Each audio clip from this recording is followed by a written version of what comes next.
Part 21 ngembangin website pribadi. Ternyata kemarin itu bukan cuma bug, hanya saja aku lupa udah hapus data sendiri.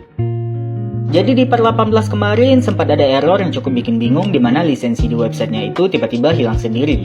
Ketika itu aku sudah coba cari penyebabnya tapi nggak ketemu juga. Akhirnya aku bikin 2 lisensi baru di website utama untuk mastiin apakah ini beneran kehapus sendiri atau enggak. Atau sebenarnya aku aja yang lupa kalau dulu pernah hapus secara manual. Dan hari ini setelah aku cek lagi ternyata data lisensinya itu masih aman. Berarti kemungkinan besar kemarin itu aku sendiri yang sempat hapus tapi lupa. Karena sejauh ini sudah nggak ada error lagi, akhirnya aku putuskan untuk lanjut ke fitur berikutnya. Walaupun kemarin sempat kena serangan hacker dan sempat nambahin beberapa to-do list keamanan, aku tetap mau ngerjain project ini pelan-pelan aja biar tetap rapi dan nggak loncat-loncat. Oke, hari ini aku mulai bikin fitur baru, yaitu fitur reset domain. Di sistemku, kalau domain user sudah tersimpan, maka domain tersebut harus di-reset dulu sebelum bisa diganti dengan domain yang lain. Terus apa bedanya dengan edit domain? Jadi gini, edit domain itu digunakan oleh admin untuk mengganti domain secara manual, sedangkan reset domain itu digunakan untuk menghapus domain dari database, supaya nanti sistem bisa otomatis mengambil domain baru dari website lain secara otomatis lagi. Kurang lebih seperti itu alurnya. Setelah beberapa menit ngoding, akhirnya fitur reset domain ini sudah mulai jadi. Dan hasilnya kira-kira seperti ini. Oke sip, karena sudah mulai kepanjangan, kita lanjut di part berikutnya. Part 22 ngembangin website pribadi. Setelah berhari-hari ngurus lisensi, akhirnya aku mulai bikin wajah utama websitenya. Oke, jadi sebenarnya aku merasa sudah terlalu lama di pembuatan fitur lisensi yang kemarin. Bukan berarti fitur lisensinya itu sudah sempurna ya, tapi kalau terus-terusan fokus di sana, aku takut progres website ini malah jadi jalan di tempat aja. Karena itu hari ini aku memutuskan untuk move on sejenak dan mulai mengerjakan halaman depan website utamaku. Rencananya halaman depan ini nantinya akan berisi berbagai informasi tentang diriku dan karya-karyaku. Mulai dari banner utama, profil singkat, daftar produk yang pernah aku buat, media sosial, dan beberapa informasi lainnya. Intinya halaman ini akan menjadi wajah utama dari website pribadiku. Oke, langkah pertama aku mulai dari bagian yang paling atas dulu. Aku bikin banner utama beserta menu navigasinya. Setelah beberapa saat ngoding, kurang lebih hasilnya seperti ini. Untuk desainnya aku sengaja bikin sesimpel mungkin. Aku nggak mau tampilannya itu terlalu ramai karena aku lebih suka desain yang bersih, ringan, dan fokus ke informasi yang penting. Di bagian ini aku juga sekalian membuat logo baru. Menurutku logo yang baru ini jauh lebih baik dibandingkan logo sebelumnya. Setelah bagian bannernya selesai, aku lanjut ke bagian berikutnya. Di bawah banner aku tambahkan statistik perjalanan berkaryaku. Tujuannya itu supaya pengunjung bisa melihat gambaran singkat tentang sejauh apa perjalanan yang sudah aku tempuh selama serius membuat berbagai proyek dan karya digital. Dan sejauh ini tampilannya mulai terasa seperti website pribadi yang memang aku bayangkan dari awal. Part 23 ngembangin website pribadi. Dari website kosong sekarang mulai berubah jadi portofolio pribadiku. Setelah selesai mendesain bagian atas website yaitu banner dan statistik profil, sekarang aku lanjut ke bagian berikutnya. Di bawahnya aku bikin section tentang saya. Bagian ini berisi sedikit informasi tentang diriku. Kurang lebih hasilnya seperti ini. Dan menurutku untuk bagian tentang saya ini sudah lumayan oke lah. Apalagi sekarang sudah ada fotonya seganteng ini juga ya. Hehehe. Oke lanjut. Setelah itu aku mulai bikin section produk dan layanan. Disinilah nantinya akan menampilkan berbagai produk digital, website, dan layanan yang aku sediakan. Kurang lebih hasilnya seperti ini. Walaupun untuk site ini masih ada yang perlu diperbaiki sih, karena beberapa gambar produknya itu masih belum sesuai. Soalnya aku memang belum punya aset gambar untuk produk-produk yang lain. Jadi sementara masih pakai gambar seadanya dulu. Setelah itu aku iseng menambahkan sesuatu yang menurutku cukup menarik. Aku coba embed beberapa video dari channel YouTubeku langsung ke dalam website. Jadi pengunjung bisa langsung melihat beberapa konten yang pernah aku buat tanpa harus keluar dari websitenya. Siapa tahu ada yang tertarik buat mampir juga dan nonton kan? Dan yang terakhir sebelum bagian footer aku tambahkan section media sosial. Di bagian ini pengunjung bisa menemukan akun-akunku yang lain seperti akun YouTube, TikTok, Instagram, dan juga WhatsApp. Tujuannya supaya orang-orang yang berkunjung ke website bisa lebih mudah terhubung denganku melalui platform yang mereka gunakan. Dan sejauh ini halaman depan website pribadiku mulai terasa semakin lengkap. Sedikit demi sedikit, website yang awalnya cuma berisi backend dan sistem lisensi sekarang mulai berubah menjadi website pribadi yang benar-benar bisa merepresentasikan diriku. Part 24 ngembangin website pribadi. Hari ini aku beresin detail-detail kecil yang bikin website terasa lebih profesional. Setelah kemarin selesai mendesain sebagian besar halaman front-end, hari ini aku lanjut menambahkan beberapa bagian terakhir supaya halaman home-nya itu terasa lebih lengkap. Pertama, aku tambahkan section khusus untuk media sosial. Di sini aku bikin bagian untuk TikTok dan juga Instagram. Kurang lebih tampilannya itu seperti ini. Selain supaya pengunjung bisa lebih mudah menemukan akun media sosialku, section ini juga membuat halaman home terlihat lebih hidup dan tidak terlalu pendek. Lumayanlah sekalian memperpanjang halaman home-nya juga. Setelah bagian media sosial selesai, aku kembali lagi ke menu navigasi yang ada di bagian atas. Di sini aku melakukan sedikit perbaikan pada tampilannya. Sekarang menu navigasinya sudah mendukung menu dan submenu. Jadi tampilannya itu lebih rapi dan lebih mudah digunakan ketika nanti jumlah halamannya semakin banyak. Kemudian aku menambahkan dua menu yang menurutku akan cukup penting ke depannya, yaitu menu login dan registrasi. Karena rencananya nanti user bisa membuat akun sendiri ketika ingin membeli atau menggunakan produk yang ada di website ini. Jadi aku sekalian siapkan alurnya dari sekarang. Walaupun fitur login dan registrasinya itu sebenarnya belum aku kerjakan, tapi setidaknya struktur dan navigasinya itu sudah tersedia terlebih dahulu. Dan setelah semua bagian ini selesai, aku rasa untuk sementara halaman home website pribadiku ini bisa dikatakan sudah selesai juga ya. Masih ada beberapa hal yang mungkin akan aku perbaiki di masa depan, tapi untuk saat ini tampilan depan websitenya itu kurasa sudah cukup sesuai dengan apa yang aku bayangkan dari awal. Jadi sekarang aku bisa lanjut fokus ke fitur-fitur berikutnya. Part 25, ngembangin website pribadi. Hari ini ngoding santai di Warkop sambil nyicil progres. Jadi hari ini aku kebetulan lagi nongkrong di Warkop. Daripada cuma scroll media sosial, mending waktunya aku pakai buat nyicil progres project ini. Oke, jadi selama ini hampir semua bagian website yang aku bikin itu berupa front-end statis dan masih ditulis langsung di dalam codingannya. Artinya kalau ada perubahan sedikit saja, aku harus buka source code dan mengubahnya secara manual. Karena itu aku mulai kepikiran untuk mengubah beberapa bagian menjadi back-end supaya nantinya lebih fleksibel dan lebih mudah dikelola. Langkah pertama, aku bikin satu menu baru di dashboard admin dengan nama konten website. Sekalian juga aku tambahkan beberapa submenu di dalamnya. Walaupun untuk sekarang submenunya itu masih kosong sih, karena kayaknya aku masih belum mau masuk ke bagian back-end-nya dulu deh. Gak jelas emang, rencananya mau mulai masuk back-end tapi malah balik lagi ke front-end. Di back-end itu sebenarnya aku cuma ingin menyiapkan struktur menunya terlebih dahulu supaya nanti lebih gampang untuk dikembangkan. Ya udahlah, lanjut. Kita kembali lagi ke bagian front-end. Di sini aku cuma melakukan beberapa perbaikan kecil. Jadi kemarin itu aku baru aja upload video terbaru ke channel YouTubeku. Jadi aku sekalian memperbarui video yang tampil di halaman website supaya pengunjung bisa langsung melihat konten yang paling baru.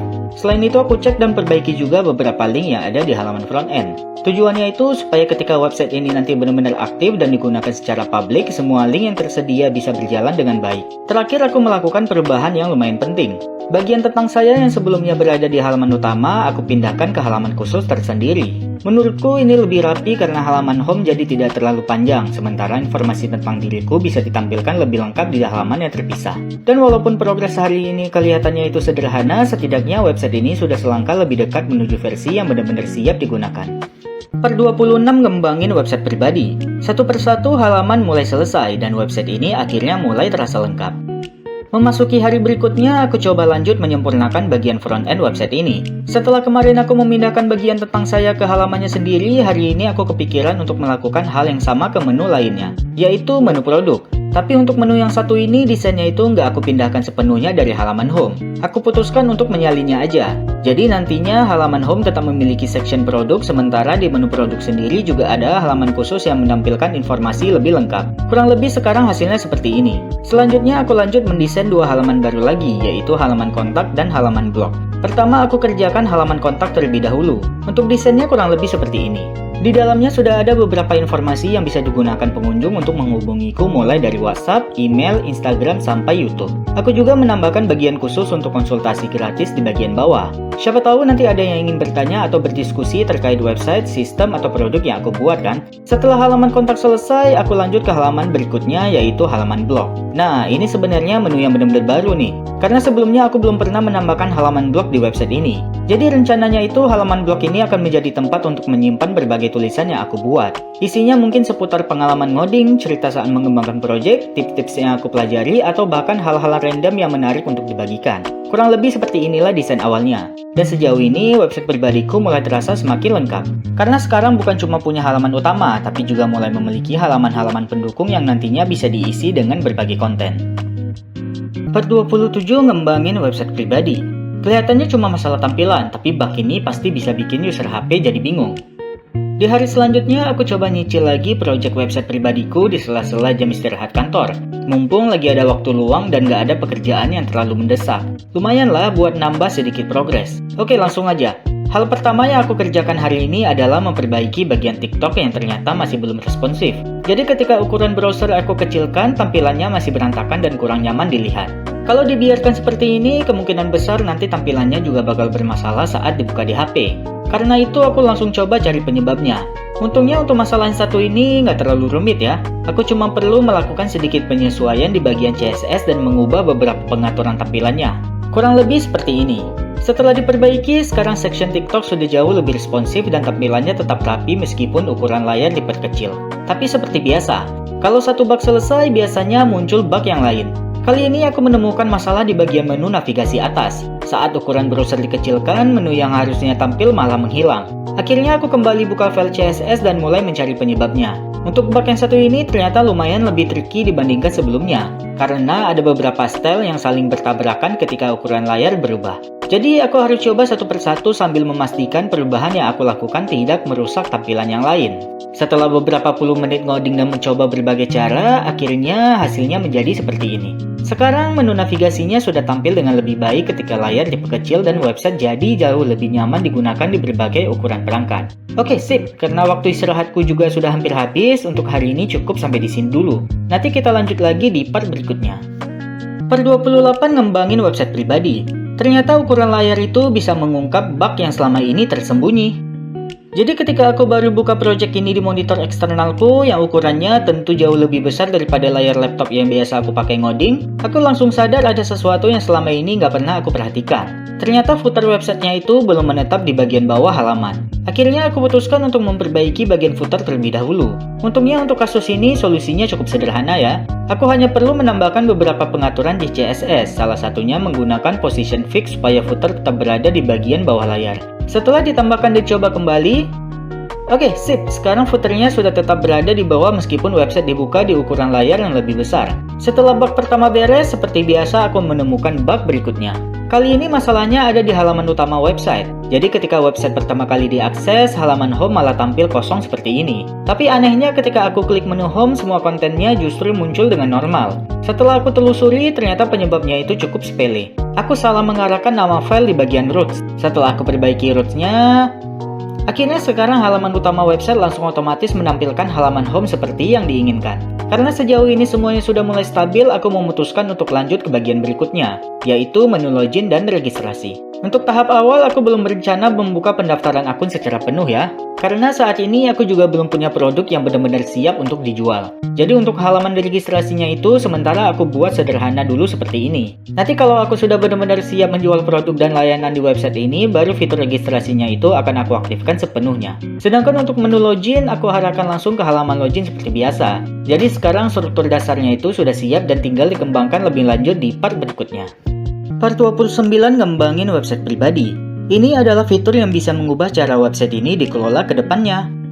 Oke, setelah kemarin akhirnya selesai mengerjakan bagian front end, hari ini aku mulai merasa cukup yakin untuk masuk ke bagian back end. Dan jujur aja, aku punya ide yang lumayan ambisius sih untuk website ini. Aku inginnya itu membuat sebuah sistem back end yang konsepnya kurang lebih seperti WordPress. Jadi nantinya user bisa lebih bebas melakukan kustomisasi website tanpa harus mengubah codingan secara langsung. Aku sadar itu bukan hal yang mudah, tapi nggak masalah. Yang penting sekarang kita mulai dulu aja satu persatu. Langkah pertama aku menambahkan menu baru dengan nama halaman di bagian back end. Menu ini nantinya akan digunakan untuk mengelola bagian halaman yang ada di dalam website. Setelah itu aku membuat sebuah tabel baru di database untuk menyimpan semua data yang berhubungan dengan halaman tersebut. Setelah tabel database-nya itu selesai, aku lanjut membuat sebuah halaman khusus di backend untuk mengelola data halaman ini. Untuk desainnya itu sendiri aku nggak mulai dari nol. Aku cukup menyalin desain dari menu lisensi yang sebelumnya sudah pernah aku buat. Selain lebih cepat, cara ini juga membuat tampilan backend tetap konsisten. Setelah halaman daftar datanya selesai, aku lanjut mendesain halaman tambah data. Kurang lebih tampilannya itu seperti ini. Jujur aja tampilannya memang masih cukup berantakan ya. Masih banyak bagian yang perlu dirapikan dan diperbaiki. Tapi menurutku untuk tahap awal sudah cukup layak digunakan. Yang penting sekarang fiturnya bisa berjalan terlebih dahulu. Setelah beberapa kali tes dan sedikit perbaikan, akhirnya fitur simpan halaman sudah berhasil berjalan dengan baik. Data yang dimasukkan sudah berhasil tersimpan ke dalam database. Sebenarnya aku masih pengen lanjut bikin fitur update dan hapusnya sekalian, tapi karena hari sudah mulai malam, jadi untuk bagian itu kita lanjut lagi di part berikutnya. Part 30 ngembangin website pribadi. Dari form biasa, sekarang aku coba bikin editor seperti CMS beneran. Sebelum lanjut, aku mau kasih sedikit gambaran dulu nih. Kemungkinan besar ke depannya aku bakal banyak menghabiskan waktu di halaman ini. Karena dari yang aku lihat sekarang, fitur ini akan jadi salah satu bagian paling penting di sistem yang lagi aku bangun. Dan jujur, sepertinya bakal ada banyak banget hal yang bisa dikembangkan di sini. Jadi mungkin butuh beberapa hari sampai aku benar-benar merasa cukup puas dengan hasilnya. Oke, lanjut. Hari ini aku masih fokus di bagian tambah halaman. Tapi kali ini aku mau meningkatkan level inputnya supaya jauh lebih fleksibel. Jadi bukan lagi form yang polos seperti sebelumnya. Aku pengen satu form ini itu bisa lebih lengkap. Misalnya bisa upload gambar, bisa bikin teks jadi bold, dan fitur formatting lainnya. Intinya aku mau bikin semacam editor sederhana di dalam backend. Untuk itu aku pakai library dari TinyDocs. Awalnya kelihatannya cukup simple, tapi ternyata ketika diproses implementasinya itu muncul banyak kendala. Mulai dari error invalid API sampai masalah invalid JSON saat upload gambar. Dan yang paling bikin lama itu justru bagian invalid JSON ini. Karena ini pertama kalinya aku pakai library ini, aku akhirnya harus buka dokumentasi resminya dan baca satu persatu. Setelah beberapa jam debugging dan trial error, akhirnya masalahnya bisa aku selesaikan juga. Setelah editor ini mulai berjalan, aku lanjut bikin sedikit logika tambahan di dalam JavaScript. Jadi sekarang sistemnya itu bisa membedakan tipe konten. Kalau tipenya itu teks biasa, form akan tampil lengkap dengan editor seperti ini. Tapi kalau tipe HTML, maka form akan tampil kosong atau jadi lebih sederhana. Dengan begitu inputnya jadi jauh lebih fleksibel sesuai kebutuhan. Dan untuk hari ini progresnya lumayan berat di bagian debugging, tapi setidaknya fitur ini akhirnya berhasil jalan. Part 31 ngembangin website pribadi. Semakin dikembangkan, semakin kelihatan tantangan aslinya. Hari ini aku coba melanjutkan penyempurnaan dari menu tambah halaman yang kemarin sudah aku kerjakan. Oke, langsung aja. Kali ini aku ingin membuat sebuah sistem yang lebih fleksibel. Jadi ketika aku memasukkan data dalam bentuk HTML, lalu suatu saat tipe halamannya itu aku rubah menjadi teks biasa, maka sistem akan otomatis membaca dan menampilkan isi HTML tersebut sebagai sebuah halaman. Setelah beberapa menit ngoding dan mencoba beberapa logika, akhirnya hasilnya menjadi seperti ini. Sekarang fiturnya sudah berhasil berjalan. Tapi seperti yang terlihat, tampilannya itu masih berupa teks biasa. Padahal sebelumnya aku juga sudah memasukkan baris CSS ke dalam kontennya. Disinilah aku mulai menyadari salah satu keterbatasan dari fitur ini. Ternyata sistem yang aku buat saat ini hanya bisa membaca HTML, sedangkan kode lain seperti CSS, PHP, dan beberapa bahasa lainnya itu belum bisa diproses dengan baik. Karena itu aku memutuskan untuk mengambil pendekatan yang berbeda. Daripada memaksa semua jenis halaman masuk ke dalam sistem yang sama, aku bikin kategori baru yang aku beri nama custom. Jadi nantinya halaman yang memang membutuhkan kode yang lebih kompleks akan dipisahkan dari halaman bertipe HTML maupun teks biasa. Setelah itu aku mulai membuat logika agar sistem bisa otomatis mendeteksi view yang digunakan oleh halaman bertipe custom ini. Kurang lebih hasilnya seperti ini. Selain itu aku juga memberikan beberapa batasan khusus. Untuk halaman bertipe custom, halaman tersebut tidak bisa diedit maupun dihapus langsung dari backend. User hanya bisa melihat data informasinya saja. Kalau memang ingin merubah atau menghapus halaman tersebut, maka harus dilakukan langsung dari file codingan project. Menurutku ini lebih aman karena halaman bertipe custom biasanya berisi kode yang cukup sensitif. Selanjutnya aku mulai mengerjakan fitur lihat halaman. Nah, disinilah aku kembali menemukan kendala. Ketika aku membuka halamannya bertipe CMS atau HTML biasa, semuanya berjalan dengan normal. Tapi saat aku mencoba membuka halaman bertipe custom, tampilannya itu malah berantakan seperti ini. Setelah aku telusuri, ternyata penyebabnya karena ada banyak CSS dan struktur kode yang tidak ikut terbaca dengan sempurna ketika dirender dari sistem yang sekarang. Daripada memaksa fiturnya hasilnya belum sempurna, akhirnya aku ambil keputusan yang lain. Untuk sementara, halaman bertipe custom ini tidak bisa dilihat maupun diedit dari backend. Jadi fungsinya itu hanya sebagai data referensi saja. Walaupun begitu, aku tetap menyimpannya di dalam sistem. Karena kedepannya aku punya rencana lain. Aku ingin halaman custom ini tetap bisa diatur dari backend, setidaknya untuk mengelola posisi menu tanpa harus menyentuh codingan secara langsung. Jadi untuk sekarang memang belum sempurna, tapi setidaknya fondasinya sudah mulai terbentuk. Part 32 ngembangin website pribadi. Ngoding seharian di Warkop demi ngejar target minggu depan. Oke, jadi hari ini masih di hari yang sama di part sebelumnya. Hari ini aku benar-benar ngoding seharian di Warkop, soalnya aku lagi ngejar target juga sih. Karena hari Minggu depan itu aku rencananya akan mulai masuk ke project yang lain. Jadi aku pengen fitur halaman ini setidaknya sudah cukup matang sebelum aku tinggal sementara. Oke, langsung aja kita lanjut. Pertama-tama aku menambahkan fitur draft di halaman tambah data. Jadi sekarang kalau halaman yang dibuat masih belum siap dipublikasikan, admin bisa menyimpannya sebagai draft terlebih dahulu. Dengan begitu, halaman tersebut tidak akan bisa diakses oleh publik sebelum benar-benar siap untuk ditampilkan. Setelah itu aku menemukan satu hal kecil yang cukup mengganggu. Di bagian editor isi halaman ada tulisan Get All Features seperti ini.